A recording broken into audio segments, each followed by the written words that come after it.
Good morning, everybody. How are we doing? Welcome back to Blu-Roy Movies on this Sunday morning of what's been a lovely week weather-wise. Far too nice to have been sat around the house watching films. So what have I been doing? Yeah, sat around the house watching films with 9 titles. Now, yesterday I actually did some preparation for my video. I've made copious notes and guess what? I've left me notes behind. So we're just going to have to wing it and play it by ear. And if this video's anyway less professional than normal, which I can't see is how it can be, you'll just have to bear with it. We'll just have to crack on. We'll just have to power through. We can do this, guys. Right, let's talk about some films. Right, guys, I started off the week with this Blu-ray that Carlos actually very kindly sent me. I think he upgraded to the 4K and kindly sent me over this, I think it's an American release of Winchester 73. Now, this is the first of 8 films that James Stewart made with Anthony Mann, and one of the best ones, if you ask me. I think this might be second to the Glenn Miller story. I love the Glenn Miller story. Yeah, what a great film. This is Stewart himself, Shelley Winters, and 2 great bad guys in Dan DeRea and Stephen McAnally. You know what, Dan DeRea, I think he's one of my favourite character actors. He always plays a good villain in these westerns and film noirs. Yeah, I really love him. Great character actor. And yeah, what a great film this is. This is all about James Stewart's character. He rolls into town and there's a competition to win, a shooting competition to win this Winchester 73 rifle, which is a fabled rifle, a 1 in 1,000 rifle for its accuracy and its sturdiness and well made, and everybody's after this rifle. And Stewart wins the contest, the shooting contest, to win the rifle. But he's mugged by Stephen McAnally, who he's had beef with in the past, and you don't really find out what that trouble is until later on in the film. And Stephen McAnally takes the rifle from James Stewart and steals it from him. It's Stewart's quest to get his rifle back. And yeah, just a great film. It hooks up with Shelley Winters, who you may remember from the Poseidon Adventure, and meets Dan DeRea across the way. And like I say, he's a baddie in this, and he's only in it for about 20 minutes, but for me, steals the film. Yeah, great Western. One of my favourites indeed. And again, thanks to Cars for sending me the Blu-ray. Yeah, brilliant stuff. Winchester 73. Give that one a watch if you like your Westerns and you've not seen it. Next up, I watched Night in the City from director Jules Dessin, who also did the brilliant Rafifi, great crime heist film that is. And I've got another one of his to watch that I haven't seen yet, The Naked City. Yeah, I've got that one to watch as well, which I should get onto quickly now after seeing this. Yeah, I picked this up a couple of weeks ago, and a lot of people were telling me how good it was, and one person even told me it was their favourite film noir, and I was surprised that I'd not heard of it with all the great comments it was getting. So I decided, yeah, I've got to get this on pretty quickly, and they weren't wrong. This is a good film. This is stars Richard Widmark there, the beautiful, ever beautiful Jean Tierney, Googie Withers as well, who she's very good in this. I've seen her in a few films. This is about Widmark's character. He's a sort of like this spiv type character, the fly by his pants crook, small-time crook in London, always saying he's going to hit the big time in his criminal ways, and his way of trying to do it this time is going into wrestling promotion, which is mob-led in the city of London in the 50s, and he starts treading on some very dangerous toes indeed. And it's all about Widmark trying to make his money, trying to steer clear of the mob, trying to keep his wife Jean Tierney happy, which is a difficult job. Unfortunately, she's not in this enough, Jean Tierney. Like I say, she was a lovely looking woman, and yeah, just few scenes altogether. It's more a study of Widmark's character. Yeah, really great stuff. It's odd that they cast two Americans to front this film set in London in the 50s. I'm guessing it's probably so it could sell to a wider audience, that the Americans might watch it with familiar faces that they know. I know they did that quite a bit in the 50s, so I'm guessing that's why. Yeah, but really great film noir, one that kept you on the edge of your seat for the whole of the runtime. Short 90 minutes that a lot of these films, I thoroughly enjoyed that, and one that I'll watch again and will sit nicely now in my collection. That's Night and the City from 1950. In fact, both those first two films, 1950, cracking year for film. Next up, The Gift, starring and directed by Joel Edgerton, in fact. And, sometimes I go to them shelves and I've really got no idea what I'm going to watch. And I've seen this one before and it just caught my corner of my eye. I thought, I haven't watched that one for a while, I'll give it a watch. And I've got a watch pile up there, the films I've got to get through, and I'm going back rewatching. I know, a total plonker, but there you go. But there again, I had a good time with this again. This is a good film. Jason Bateman, Rebecca Hall, Joel Edgerton. This is about Bateman and Hall.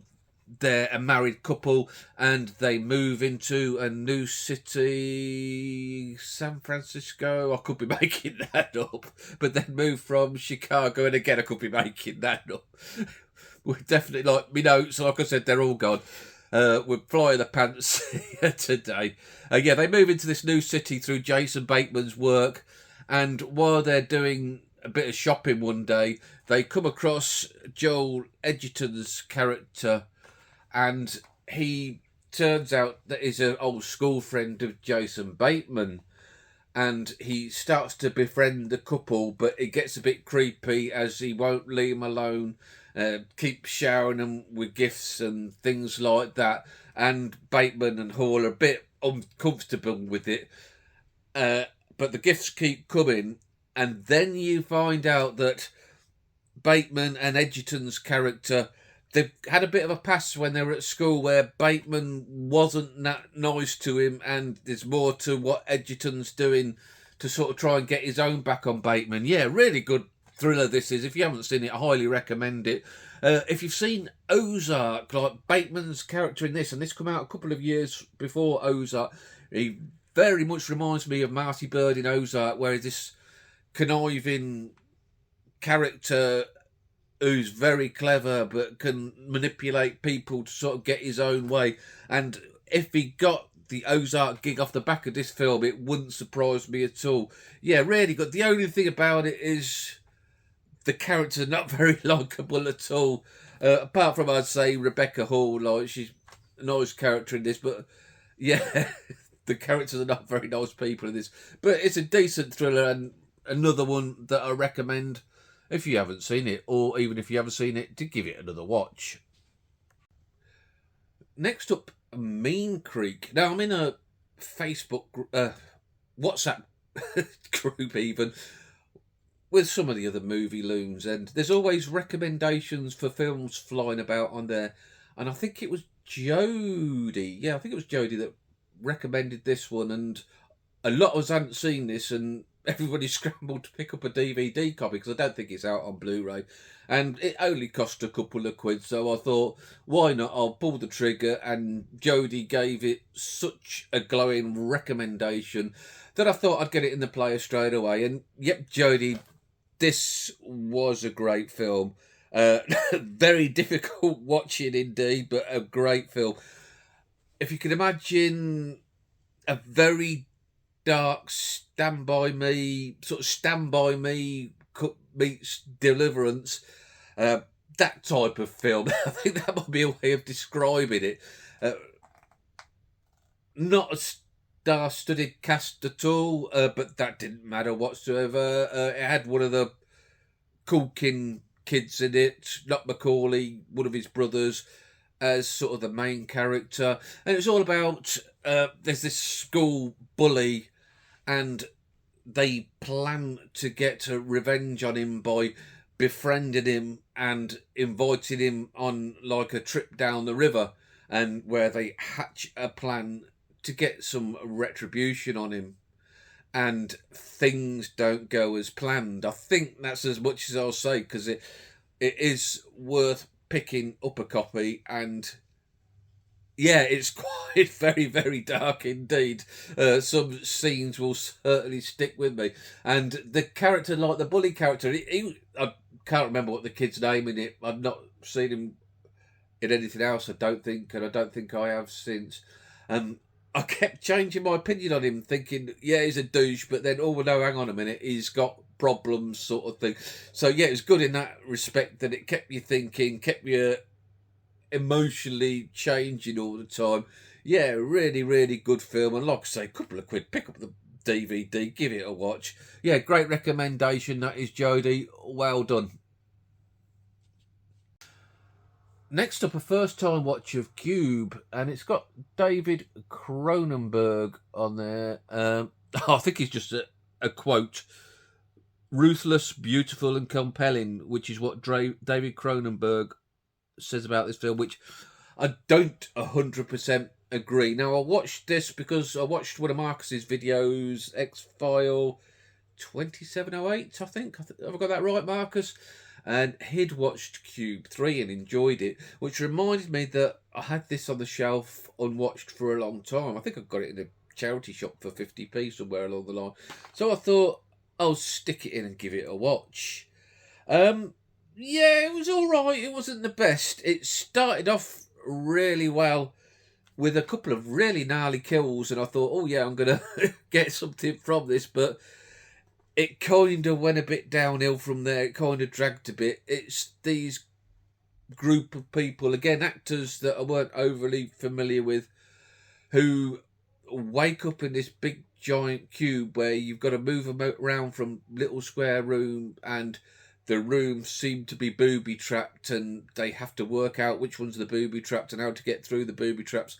And like I say, it started off with a bit of a bang, with a couple of really, really good gnarly kills. One in particular where this guy got sliced into pieces. I mean, that's right at the start, so it's not much of a spoiler if you haven't seen it. But yeah, then it dragged a bit for me. The concept got a bit samey, and it just seemed to be going from room to room. And I kind of lost interest, to be honest. I don't think I'd be tracking down Cube 2 or Cube 3 to watch. One I'll possibly keep in the collection. I think you never know. One day I might come back to it. I think it's quite out of print, this Blu-ray. I think a good charity shop fine for 50p, because I think it goes for quite a bit in CEX. Yeah, that's the Cube. Yeah, sorry I didn't like it as much as Marcus, but you can't win them all. Next up was Tin Cup, and the second recommendation of the week from the Movie Loons group. I think it was Ellery that recommended this one, and I picked up a DVD copy. I told them I picked up a copy, and they were all telling me that this wouldn't be my type of film. It would be too romantic for me, that sort of stuff. But I thought, you know what, I'll give it a go. It's directed by, is it Ron Shelton, I think, who also directed Bull Durham, which is a film that I really like. So I had quite good hopes for it. And you know what? I really enjoyed this film. I thought it was bloody brilliant. This is all about Kevin Costner's character. Kevin Costner, they call him Tin Cup. That's his nickname. And he's this golf professional that had a promising career at one time. But it's a sort of character that, I don't know, he's easily led type thing. He wants a quiet life. So he's set up for this life as the resident professional at a driving range, and he spends most of the time drinking beer with his buddies and just generally arsing about. Which sounds good to me. There he meets Rennie Russo, who she comes for driving lessons, and he befriends her, and sort of falls for her, but it turns out that she's dating Don Johnson's character, who is also a golf professional. And when they were younger, him and Costner sort of had this rivalry between them, and this spurs Costner on to get back on the pro circuit, try and win the US Open golf tournament, and try and win Rennie Russo's heart. And yeah, I really enjoyed it. It was very funny in places. It was over 2 hours long, but didn't feel the runtime because just a great feel-good film. And it didn't go the way you thought it would go in places. You know, a lot of these films are predictable and you can tell which way they're going to go, but this wasn't one of them. This surprised me quite a bit in the directions and didn't end as I thought it would. But yeah, really good film. And you know what?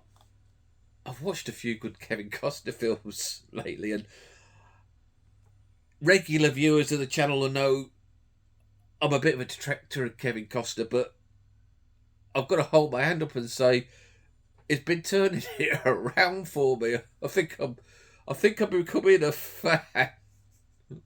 I might have to watch that 3 hour Western I've got of his that he pulled out recently, so I can put Big Kev back in his place. But yeah, I'll put my hands up and I'll admit that maybe I was wrong and I should have given him a bit of a chance. Yeah, that's Tin Cup, and again, thanks Ellery for recommending that one because I really enjoyed it. Next up, Joker 2, first time watch. Wasn't struck on the original Joker, I must admit. I didn't really enjoy it, and I picked this up, and it's been sat on the shelves for a while because I didn't put it on. It's received such negativity, and everybody hates it, so I'm going to hate it, right? Not on your Nelly. I bloody loved it. I thought it was brilliant. Whacking Phoenix, Lady Gaga. I can feel the hate coming in the comments below, but it hit for me.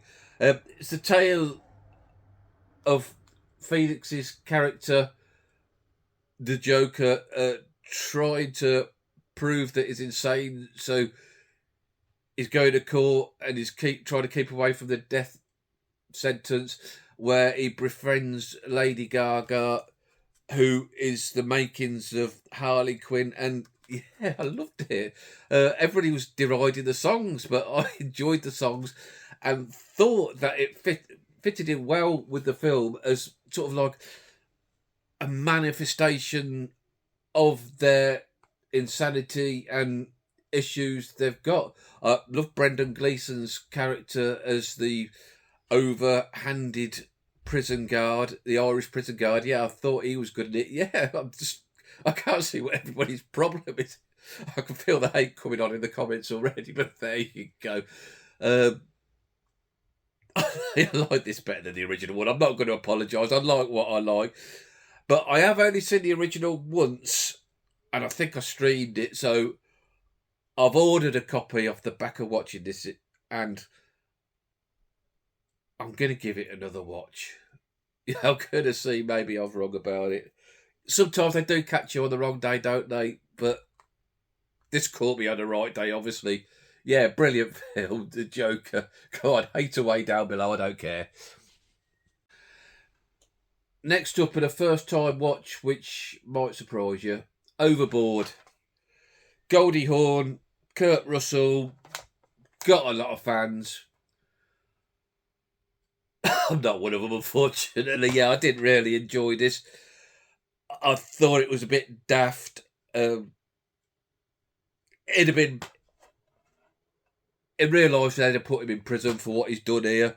This is all about Goldie Hawn's character. She's this rich heiress who has got a yacht, and Kurt Russell is this handyman who's doing some jobs on her yacht. She's putting in a new shoe rack for her because she's this not very nice character at all. And she sort of worms her way out of paying him, which Kurt Russell's struggling for money. He's trying to raise 4 kids by himself, and he could have really done with the money, and she's basically stiffed him. When Goldie Hawn's character there has an accident in the middle of the night on a yacht, she falls overboard, washes ashore, and she's lost her memory. Kurt Russell goes into the hospital and says that she's his wife, which, yeah, it's quite creepy, isn't it? And it then plays out as a romantic comedy, and yeah, I just couldn't get over the daftness of it. I'd have liked it much, much better if it had played out the themes as a horror film, like I think it should have been. It's a horror film, isn't it? You lose your memory and somebody says you're their wife and takes you in and makes you run the house and look after 4 unruly kids. I'm sorry, that's a horror film premise for me, not a romantic comedy. Yeah, not a film I could see myself going back to be honest. Now, that's Overboard.